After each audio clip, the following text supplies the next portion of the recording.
السلام عليكم دمانتين كسو دوادا أصحابتيدا ومانتا إيو كلمة برميليغا فرنقين تودا waxaan rabnaa inaan maanta falanqeyno ciyaarta maanta dhacaysa Arsenal iyo Tottenham waa London derby weey hadaba maanta guushay raaci doontaa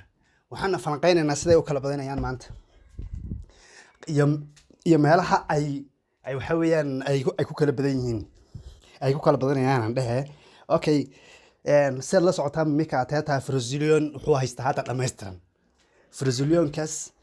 ama shaxdaas saa u taqaanaanba wax dhaawac ah oo Arsenal ay leedahay ma jirto laakiin Tottenham nafteedu waa adag tahay lama yareysan karo Tottenham waxa weeyaan kulamadii u dambeysay si fiican bay u badisay ciyaar bandhig fiicanna waa soo bandhigtay laakiin Arsenal sala socoteenba waxay luus gareysay hal kulan bay luus gareysay si loo bilaabo ciyaarta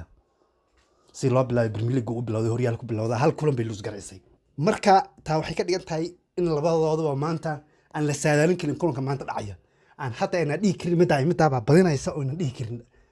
laana waxaan ognahay labadooduba inay laba tiim oo kacsan ay yihiin hadaba fikirkaaga waa noo muhiim falanqeynta ciyaarta kadibna ha moogaan barteenan ku xidhno dhanka kale kulamada la ciyaarayo ee Premier League iyadu naftooduna waan ka faalloonaynaa waxa weeyaan waxa jira kulamo adag baa jira Arsenal iyo Tottenham oo kaliya ma waxaan ka faaloonayno laakiin kuwa kaleetana waan ka faaloonayna hanaga degdegina waxaan u baahanahay in macmiisha inagu soo xilmi doonto ama hadda way nagu xiran waxaan u baahanahay in ay barteenan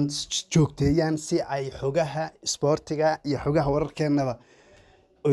iyo wararkeetaba ay u helaan fadlan ku xidhno haddii alla yiraahdo annaguna waxaan ku soo gudbinaynaa annagoo team ah برنامج كورال جديد. وتكون ما استنتين داوشدين.